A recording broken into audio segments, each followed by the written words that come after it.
सुप्रभात बच्चों, आज हम आपकी पाठ्य पुस्तक हिंदी के पाठ 6 का अध्ययन करेंगे, जिसका शीर्षक है 13 तारीख और शुक्रवार का दिन।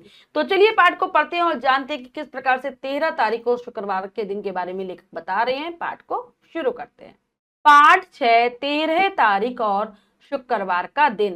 पाठ में प्रवेश करेंगे। प्रस्तुत कहानी प्रथम विश्व युद्ध के दौरान घटित सत्य घटना पर आधारित है। तो बच्चों, इस पाठ की जो कहानी है, जब प्रथम विश्व युद्ध हुआ था पूरे संसार में, जब युद्ध की स्थिति उत्पन्न हो गई थी, बहुत भयंकर युद्ध हुआ था, तो वहां पर जो एक सच्ची घटना घटी थी उस पर आधारित है ये पाठ, जो न केवल अंधविश्वासों पर चोट करती है बल्कि वीरता और देश प्रेम की भावना को भी स्थापित करती है। तो इसके माध्यम से देश प्रेम की भावना और वीरता की भावना पता चलती है हमें लोगों की, और अंधविश्वासों का खात्मा होता है। पढ़ते हैं। ब्राउन अंग्रेजी जहाजी सेना की पनडुब्बी सबमेरीन का भूतपूर्व नायक था। नौकरी से रिटायरमेंट के बाद फिलहाल वह पेंशन प्राप्त कर रहा था। वह इंग्लैंड के उस भाग में रहता था जहां सर्दी अधिक पड़ती है। तो कहानी शुरू होती है ब्राउन के साथ, जो कि अंग्रेजी जो जहाजी सेना थी, सेना की पनडुब्बी है जो कि पानी में जाती है, पनडुब्बी। ठीक है, आपने देखी भी होगी। काफी आजकल आपको देखने को भी मिल जाएंगी। पनडुब्बियां बनाई जाती है जो कि बिल्कुल पानी के अंदर तक जा पाती है। ठीक है, वो सब मेरीन, उस पनडुब्बी का नाम था सब मेरीन, उसका वो नायक था, मतलब उसका कप्तान था। ठीक है, और अब उसका रिटायरमेंट हो गया था और पेंशन भी मिल रही थी, और वह इंग्लैंड के उस छोटे से जगह पर रहता था जहां ज्यादा ठंड पड़ती थी। दिसंबर का महीना था। ब्राउन अपनी बूढ़ी माँ, पत्नी और 2 बच्चों के साथ एक कमरे की दीवार की तह से लगी हुई सिगड़ी में कोयला झोंक झोंक कर आग ताप रहा था। तो दिसंबर का महीना जिसमें काफी ठंड पड़ा करती है, उसकी माँ थी, उसके साथ उसकी पत्नी थी और 2 बच्चे थे, और दीवार के पास ही एक सिगड़ी यानी कि अंगीठी जल रही थी, और उसमें मैं बार बार कोयला डाल रहा था और आग ताप रहा था। ठीक है, साथ ही अपने साथियों के कुछ समुद्री अनुभव रोचक ढंग से बच्चों को सुना रहा था। तभी किसी ने दरवाजे पर दस्तक दी। तो जब भी वो समुद्री यात्रा पर जाता था, उसके साथ जो जो कुछ हुआ था, जो अनुभव थे अपने साथियों, अपने मित्रों की बातें, वो अपने बच्चों को सुना रहा था। तभी दरवाजे पर आवाज होती है। ब्राउन की पत्नी बाहर गई और एक तार लेकर आ गई। वह तार उसने ब्राउन को दिया। ब्राउन को दंग देखकर माँ ने पूछा, किसका तार है, क्या है इसमें?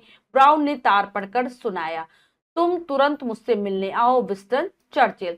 तो वहां बाहर जाती है, जब वो देखती है कि डाकिया होता है जो एक तार लेकर आता है, तार बच्चों पत्र की तरह ही होता है, तो वह दे देती है ब्राउन को। जब ब्राउन पढ़ता है तो हैरानी में पड़ जाता है, पूछती है उसकी माँ की क्या है, तो बता देता है पढ़कर कि मुझसे मिलने आ जाओ, और ये लिखा था विंस्टन चर्चिल ने।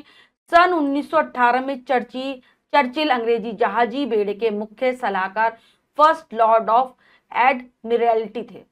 मतलब 1918 की बात है। उस समय जो इनका वो जो पूरा जहाजी बेड़ा हुआ करता था, जहाजी बेड़ा हो गया, इनकी पूरी जो इनकी जहाजी ताकत थी, उसका के क्या थे, मुख्य सलाहकार थे। उसके बारे में सारी चीजें यही बताया करते थे कि कैसे उनका जहाजी बेड़ा काम करेगा, कैसे जहाज जाएंगे आएंगे, सब कुछ। ठीक है, तो उनको कहा गया फर्स्ट लॉर्ड ऑफ एडमिरल्टी थे। ठीक है, तो बच्चों ये जो चर्चिल हैं, ये कहाँ के थे? ये भी इंग्लैंड के ही थे, क्योंकि इंग्लैंड का ही तो था ब्राउन भी, तो ब्राउन को भेजा तो ये भी इंग्लैंड के ही थे। जर्मनी में भीषण युद्ध हो रहा था, बहुत भयंकर युद्ध होता है जर्मनी में। तुर्की भी जर्मनी के साथ युद्ध में शामिल था। तो तुर्की सेना जर्मनी सेना का साथ दे रही थी, अमेरिका अंग्रेजों के साथ, और अमेरिका अंग्रेजों यानी कि इंग्लैंड का साथ दे रहा था। परंतु स्वेज नहर के बंद हो जाने के कारण न तो अमेरिका कुछ कर पा रहा था और न ही इंग्लैंड। तो स्वेज नहर बंद कर दी गई थी, इसलिए अमेरिका और इंग्लैंड कुछ भी नहीं कर पा रहे थे इस युद्ध में। इस नहर के बंद होने के कारण था भूमध्य सागर में जर्मनी की पनडुब्बियों और तुर्की के एक ड्रेडनाइट नामक भारी भरकम फौजी जहाज का आक्रमण। तो स्वेज नहर किस लिए बंद कर दी थी? क्योंकि भूमध्य सागर से ही पनडुब्बियों ने, और तुर्की का एक जहाज है, बहुत बड़ा जहाज, फौजी जहाज जिसका नाम है ड्रेडनाइट, उसने आक्रमण कर दिया था। युद्ध ने भयानक रूप धारण कर रखा था, बहुत भयानक स्थिति में युद्ध पहुंच गया था, लड़ाई बहुत भयंकर हो रही थी। युद्ध की घटनाएं प्राय ब्राउन समाचार पत्र में पढ़ता रहता था, और ये सारी घटनाएं ब्राउन को भी पता थी क्योंकि वो रोजाना अखबार पढ़ा करता था। चर्चिल के आकस्मिक संदेश से ब्राउन थोड़ा व्याकुल हो गया था, और जब चर्चिल का मतलब वो जहाजी बेड़ों का मुख्य था, तो जब उसका एकदम से संदेश आया तो उसमें को भी बेचैनी सी होने लगी। दूसरे दिन की पहली गाड़ी से ब्राउन लंदन के लिए रवाना हो गया। जैसे ही वह चर्चिल के कार्यालय में पहुंचा, चर्चिल ने उसे तुरंत अपने कक्ष में बुला लिया। तो अगले दिन वो चर्चिल से मिलने के लिए चला जाता है लंदन, और वहां पर चर्चिल उसे अपने कार्यालय में भी बुला लेते हैं। ब्राउन को देखकर चिंता में डूबे जल सेना के प्रधान चर्चिल के मुख पर मुस्कान उभर आई। तो उस समय जैसे ही वो ब्राउन को देखते हैं, तो चर्चिल थे, जल सेना के प्रमुख थे, प्रधान थे, उनके चेहरे पर खुशी सी आ जाती है, मुस्कान सी दिखने लगती है ब्राउन को देखकर। चर्चिल ने कहा, तुमने तुर्की के ड्रेड नाइट के विषय में सुना ही होगा। इस जहाज ने भूमध्य सागर में बड़ा उत्पात मचा रखा है। इस कारण जनता को बहुत क्षति पहुंची है। केवल तुम ही इस उत्पात को रोक सकते हो। क्या तुम अपनी मातृभूमि के लिए यह कार्य करोगे? तो कहते हैं कि तुम तो जानती हो कि जो तुर्की का एक बड़ा जहाज है, फौजी जहाज है, उसने बहुत बुरा हाल कर रखा है भूमध्य सागर के अंदर, और बहुत ज्यादा नुकसान हो रहा है हमारी जनता का, हमारे ज्यादा लोग मारे जा रहे हैं, और तुम इस जो उत्पात, ये जो तबाही मची हुई, इससे तुम ही हमें बचा सकते हो, अपनी मातृभूमि की रक्षा कर सकते हो। ब्राउन ने सहमति में सिर हिला दिया। मुझे तुमसे यही उम्मीद थी ब्राउन। आओ तुम्हें एक पनडुब्बी दिखाता हूँ, उसी को लेकर तुम्हें अपने साथियों सहित यात्रा करनी पड़ेगी। तुम्हें इन साथियों के चुनाव का अधिकार रहेगा। इनमें से अधिकतर पेंशन प्राप्त नाविक होंगे। तो ब्राउन हाँ कर देता है कि भाई मुझे तो मतलब करनी ही थी उसे सहायता। इन लोगों की मातृभूमि का कर्ज उतारना ही होता है हर नागरिक को, जो कि अपने देश से, अपनी जन्मभूमि से प्यार करता है। तो कहते हैं कि मैं तुम्हें एक पनडुब्बी दिखाता हूँ। चर्चिल उसे समझाता है, और उसे लेकर तुम्हें यात्रा पर जाना है अपने साथियों के साथ, और तुम खुद चुनाव कर सकते हो, अपने साथियों को खुद चुन सकते हो, लेकिन ये ज्यादातर पेंशन प्राप्त करने वाले नाविक ही हैं। ब्राउन ने हामी भरी। चर्चिल उसे वह पनडुब्बी दिखलाने ले गए जिसके द्वारा तुर्की के उस ड्रेड नाइट का ध्वंस करने की योजना बनाई गई थी। मतलब उन्हें वह वो पनडुब्बी दिखाते हैं, चर्चिल दिखाते हैं ब्राउन को, कि इसके द्वारा हम उस जहाज को खत्म कर देंगे, उसका विनाश कर देंगे। वह पनडुब्बी जहाजी कारखाने के बाड़े में एक तरफ समुद्र के किनारे पड़ी थी।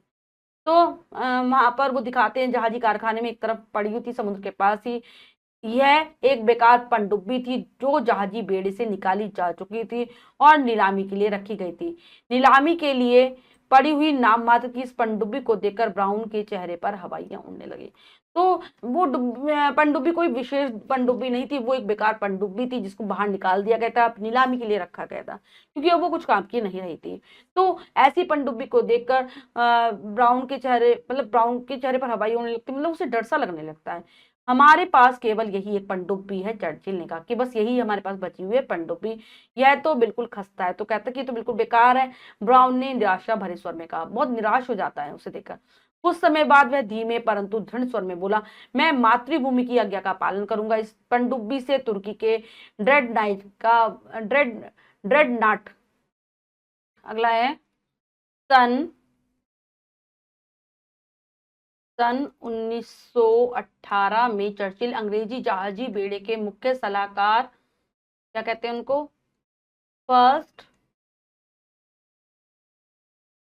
क्या आ जाएगा, फर्स्ट लॉर्ड ऑफ एडमिरल्टी थे। यहाँ पर माँ है, एडमिरल्टी थे। नेक्स्ट है, ठीक है बच्चों, ये इसके बाद है। अगला, युद्ध ने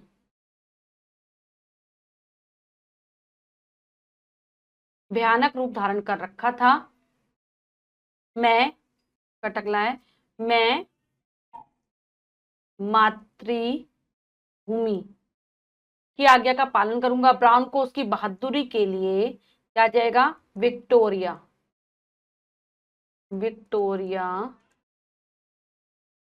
क्रॉस भेंट किया गया। अगला वाक्य पढ़कर सही या गलत का निशान लगाइए। तो चलिए लगाते हैं। ब्राउन का रिटायरमेंट हो चुका था, बिल्कुल सही। ब्राउन की मां तार लेकर आई, नहीं उसकी पत्नी लेकर आती है। युद्ध की घटनाएं ब्राउन टेलीविजन में देखता था, नहीं अखबार में पढ़ता था। ब्राउन की माँ और पत्नी दिन और तारीख सुनकर खुश हो गई, नहीं वे दुखी हुए थे। ब्राउन ने पनडुब्बी को कई घंटे पानी में पड़े रहने दिया, बिल्कुल सही। बच्चों, आज हमने पाठ के माध्यम से जाना कि किस प्रकार से ब्राउन अपने देश की रक्षा करता है बहुत वीरता के साथ। आशा करती हूँ यह पाठ आप बहुत अच्छे से समझ गए होंगे। पाठ को फिर से जरूर पढ़ेंगे। मिलते हैं अगली कक्षा में नए पाठ के साथ। तक के लिए स्वस्थ रहिए, प्रसन्न रहिए। धन्यवाद।